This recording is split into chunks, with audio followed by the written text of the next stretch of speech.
Hi friends, welcome to my channel. ನೋಡಿ friends, ಈ ದಿನ ನಾನು ನಾಟಿ ಕೋಳಿ ಸಾಂಬಾರನ್ನ ಯಾವ ರೀತಿ ಮಾಡೋದಂತ ಹೇಳ್ಕೊಡ್ತಾ ಇದ್ದೀನಿ ಫ್ರೆಂಡ್ಸ್. ಒಂದು ಸರಿ ಈ ಥರ ಮಾಡಿ ನೋಡಿ ಫ್ರೆಂಡ್ಸ್, ಪದೇ ಪದೇ ಇದೇ ಥರನೇ ಮಾಡ್ತೀರಾ. ತುಂಬ ಟೇಸ್ಟಿಯಾಗಿರುತ್ತೆ, ತುಂಬ ರುಚಿಕರವಾಗಿರುತ್ತೆ. ಅದಕ್ಕೆ ಬೇಕಾಗಿರ್ತಕ್ಕಂಥ ಇಂಗ್ರೀಡಿಯೆಂಟ್ಸ್ನ ನೋಡೋಣ ಬನ್ನಿ ಫ್ರೆಂಡ್ಸ್. ನೋಡಿ ಫ್ರೆಂಡ್ಸ್, ಒಂದೆರಡು ಮೀಡಿಯಮ್ ಸೈಜ್ ಈರುಳ್ಳಿನ ನಾನು ಕಟ್ ಮಾಡಿ ಇಟ್ಟಿದ್ದೀನಿ.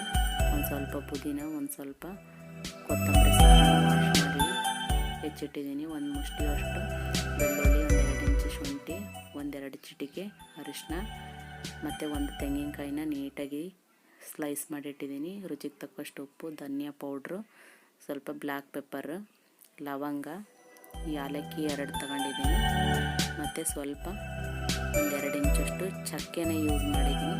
ಮತ್ತು ಒಂದೆರಡು ಟೇಬಲ್ ಸ್ಪೂನ್ ಖಾರದ ಪುಡಿ, ಒಂದೆರಡು ಟೊಮೊಟೊನ ಹೆಚ್ಚಿಬಿಟ್ಟಿಟ್ಟಿದ್ದೀನಿ.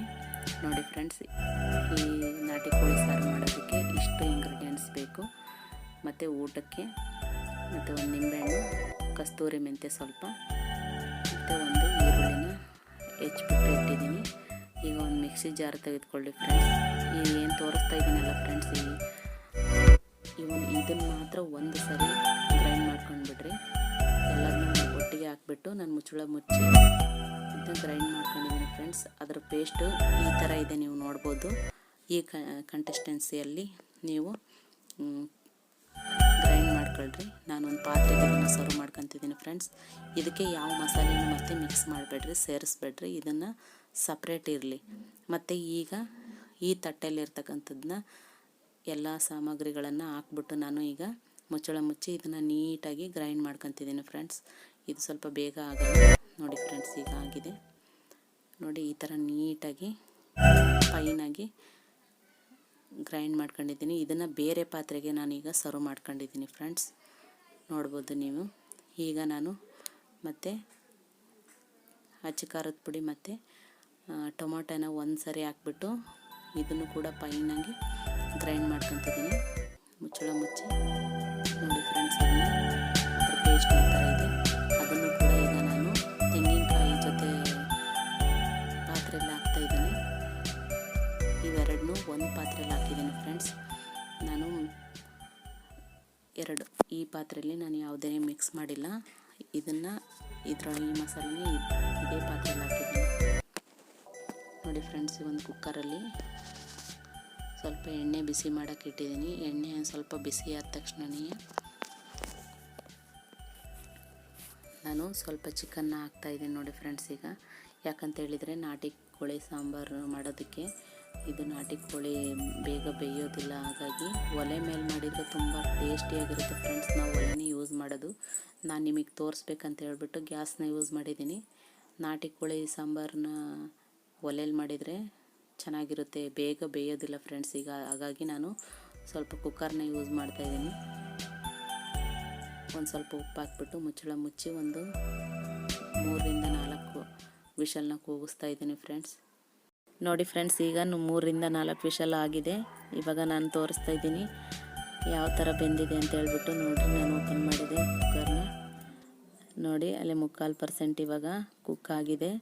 ನಾನೀಗ ಒಂದು ಪಾತ್ರೆಯಲ್ಲಿ 1-2 ಟೇಬಲ್ ಸ್ಪೂನ್ ಮಾತ್ರ ಎಣ್ಣೆನ ಯೂಸ್ ಮಾಡಿದ್ದೀನಿ. ಯಾಕಂತ ಹೇಳಿದರೆ ನಾಟಿ ಕೋಳಿಲಿ ತುಂಬ ಎಣ್ಣೆ ಅಂಶ ಇರುತ್ತೆ. ಹಾಗಾಗಿ ನಾನು ಜಾಸ್ತಿ ಎಣ್ಣೆನ ಯೂಸ್ ಮಾಡ್ತಾಯಿಲ್ಲ.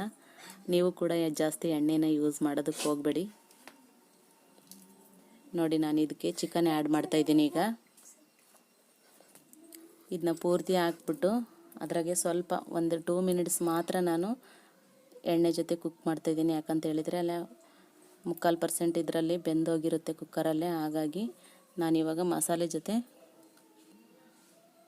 ಸ್ವಲ್ಪ ಕುಕ್ ಮಾಡ್ತಾಯಿದ್ದೀನಿ. ನೋಡಿ ಫ್ರೆಂಡ್ಸ್, ನಾನು ಆವಾಗಲೇ ಎತ್ತಿಟ್ಟಿದ್ನೆಲ್ಲ ಮಸಾಲೆ ಗ್ರೀನ್ ಪೇಸ್ಟ್ ಮಾತ್ರ ನಾನು ಇದಕ್ಕೆ ಫಸ್ಟ್ ಆ್ಯಡ್ ಮಾಡಿಬಿಟ್ಟು ಒಂದು 2 ಮಿನಿಟ್ಸ್ ನೀಟಾಗಿ ಮಿಕ್ಸ್ ಮಾಡ್ತೀನಿ. ಆಮೇಲೆ ಈ ಮಸಾಲೆನ ಅದಕ್ಕೆ ಸಾಂಬಾರಿಗೆ ಆ್ಯಡ್ ಮಾಡ್ತಾಯಿದ್ದೀನಿ. ಆ್ಯಡ್ ಮಾಡಿಬಿಟ್ಟು ನೀಟಾಗಿ ಮಿಕ್ಸ್ ಮಾಡಬೇಕು ಫ್ರೆಂಡ್ಸ್.